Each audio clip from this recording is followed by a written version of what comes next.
Hey, time for another out of this world story from rSpace. Just as a quick heads up, this will be episode 1 of a 2-part series. The second video will be released tomorrow. Okay, now for the story. Wife cheated with 2 guys while our son was at home. I caught her.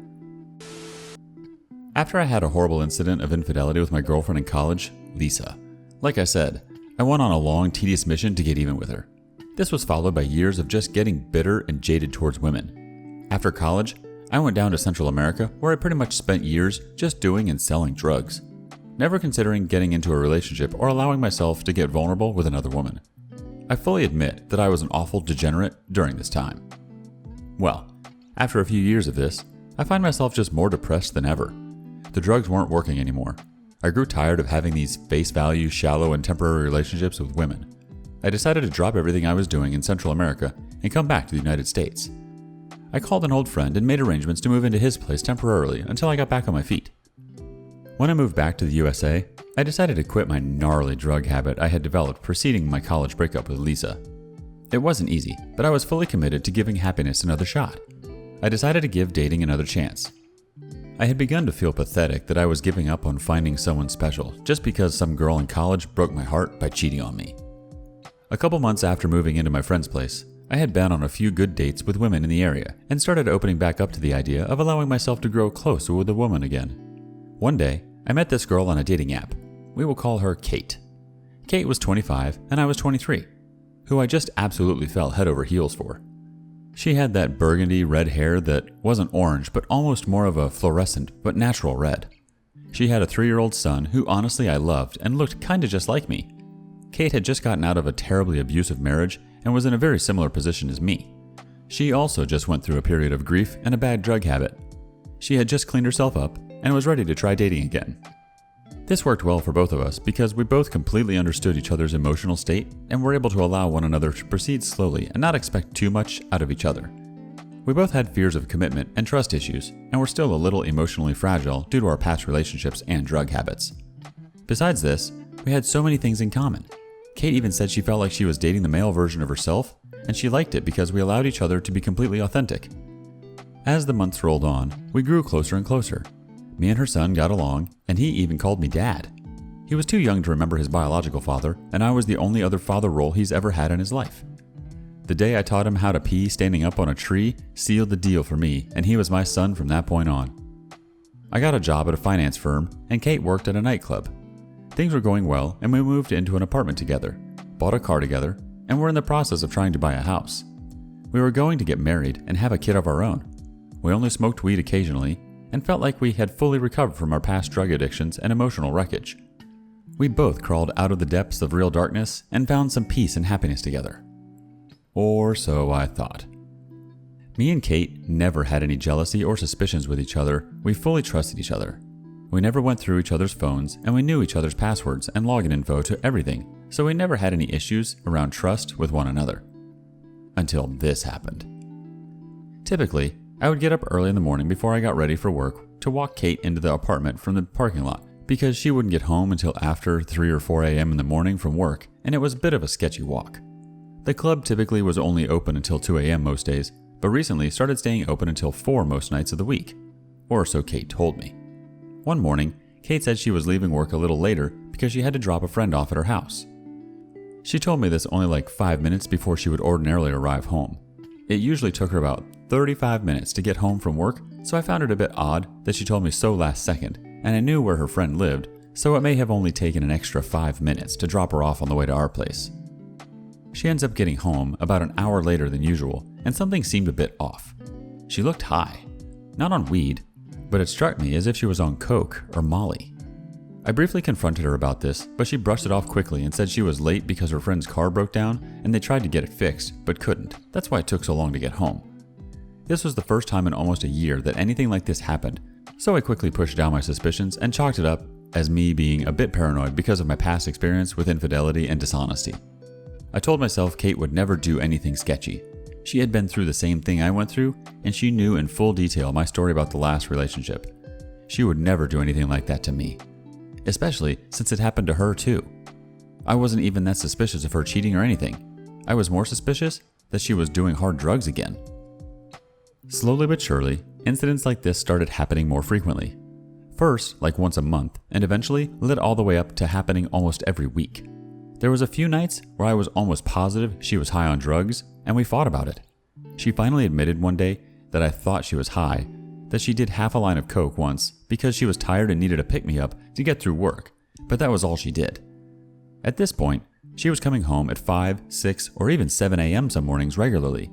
Her club closed at 2 or at 4 a.m. depending on what day of the week it was.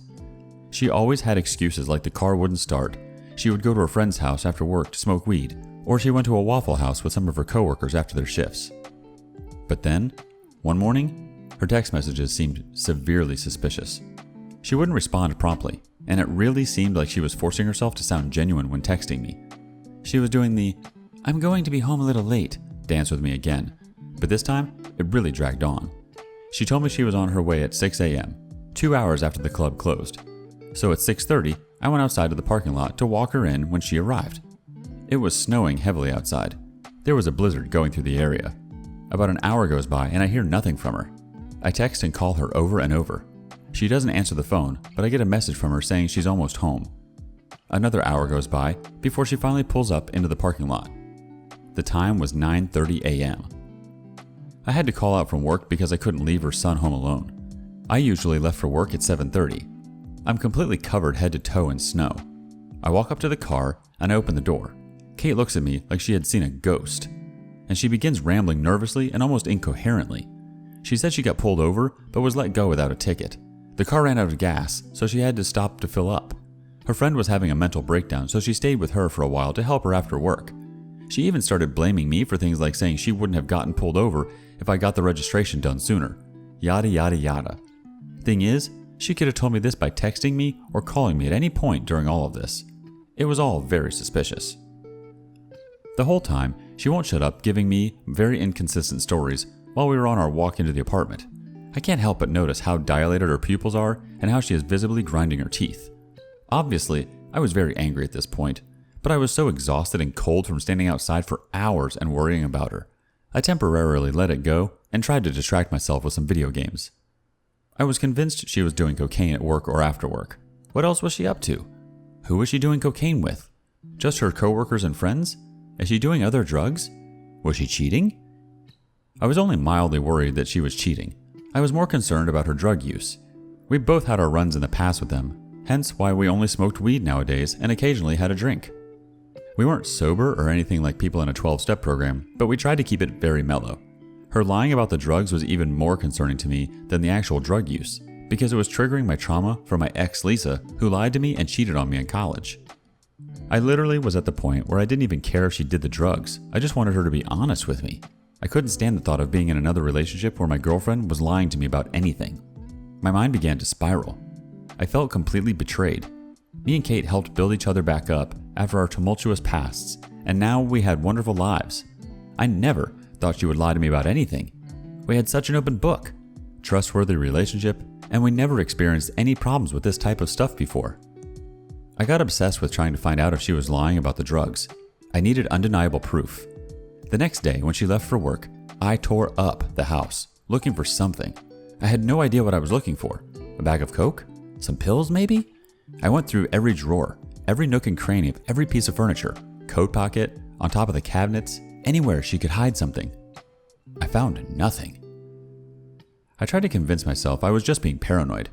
My PTSD and insecurities about my past relationship were triggering me, and I was just getting obsessive with trying to find something that wasn't there.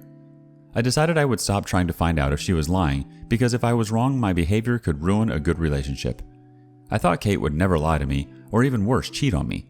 She had a horrible experience with her ex-husband cheating on her while she was pregnant, and he also hid a drug problem from her, so I couldn't imagine her doing the same thing to me that her ex-husband did to her. So I let things go. She came home at normal times again for a while. This calmed me down a lot. I began to feel bad for my paranoia. Until one night, I'm at a local pool hall playing at a table with a random guy. We will call him Jerry. And while me and Jerry are chatting, I mentioned that my girlfriend works at the club's name. Jerry's sister, Sarah, was hanging out with us while we played pool. Said she worked at the same club a couple months ago. I asked her if she knew Kate, and she said she did, but they weren't really that close. They mostly knew each other in passing. I then expressed that I wish Kate had a day job where we could be home together more at night when I got off work. I tell Sarah that since the club typically closes at 4, I would only see Kate for about an hour or two before I left for work in the morning. Sarah then looks at me confused and says, "I thought they closed at 2 a.m. When I worked there, we only closed at 4 on Friday and Saturday nights." I tell Sarah, "They changed the hours after you left." Sarah then tells me that her roommate still works there, and she never mentioned the closing times had changed because she still comes home just after 2 during the week. It got awkward fast, but I shrugged it off and finished the game of pool. After the game, I went home and I couldn't get what Sarah told me out of my head. I looked up the club Kate worked at, and indeed, it said they were only open till 4 a.m. on Friday and Saturday nights, and 2 a.m. every other night. I again convinced myself that they must not have updated the times on their website yet after they made changes or something. Deep down, I knew Kate was up to something, but I was so scared of being lied to again after years of avoiding relationships for that exact reason. I was in full-fledged denial. The next day was a Sunday night. I texted Kate and asked her when she would get off that night, and she said she would be home at 4:30, and she would text me when she was on her way. So at 2:30 a.m., I called the club and asked if I could speak with her. It was about her son. The manager answered and told me they had closed at 2, and Kate already left. I felt like I was going to throw up. I decided I was going to confront Kate. I don't know when she came home that night because I ended up drinking until I passed out and didn't go out to the parking lot to walk her in. When I woke up, she was asleep next to me. I got up and went into the living room where I saw her purse sitting on the coffee table. I picked it up and started going through it. At first I didn't find anything, no drugs or anything shady else that would throw me off. Then I noticed tucked away in one of the small zippers, I found an empty dime bag and rolled up dollar bill. Is this what I had been looking for all this time? I just put it down on the coffee table and went to work. I was hoping she would see it and know that I found it. When I came home, she was getting ready for work. She was in front of the bathroom mirror doing her makeup, specifically her eyeliner. I lean up against the door and look at her through the mirror. She looks up and says, "Hey babe, what's up? How was work?" I guess she didn't see that I found the rolled up dollar bill. I reply with, "Hey, we need to talk about something." I proceed to tell her that I called the club and they told me they close at 2 on Sundays. She immediately ignores the entire topic of her lying about what time the club closes and proceeds to scream at me for being controlling and obsessive and not trusting her and having no right to call the club in the first place. It didn't faze me. I had made sure that I wasn't just being paranoid. What she was doing was grade A gaslighting, which I was well experienced with because of my previous relationship. The fight continues to escalate. I accuse her of doing cocaine behind my back and lying to me about her drug habit. I call her a coke whore, and that's when she turns around and swings at me with her eyeliner. I turn in reflex, and she lodges the eyeliner pencil about 1.5 inches into my shoulder. She then proceeds to punch me about 6 times in the face. I don't react or hit back. I was mostly just in shock. Once she finished beating me and screaming, we both just stand there staring at each other. I pull the pencil out of my arm and drop it at the floor. I walk out of the bathroom and into the kitchen where I get some duct tape and patch up the hole in my arm. I have a tattoo right where she stabbed me, and I still have a nice healthy scar there to this day. I leave the apartment and I start my walk to the liquor store. Kate is blowing up my phone. She was doing the whole thing where she is apologizing, and when she doesn't get a response, she begins throwing insults and then repeats the cycle over and over. I buy a bottle of Fireball whiskey and proceed to walk and drink and walk and drink. I eventually black out and wake up to none other than the Jeffrey who I played pool with the other day and some other guy I didn't know trying to pick me up out of the snow. They put me in their car. Apparently, they were on their way to work and saw me fall and not move on the side of the street and pulled over to make sure I was okay. Today, I wonder where those guys worked because it must have been super early in the morning. I was walking for hours at that point and probably blacked out long before I fell. I had finished the whole bottle of whiskey very quickly. When I was in the car with them, they asked me what was going on and why I was walking around at that time of night, that far from the town. I could barely talk.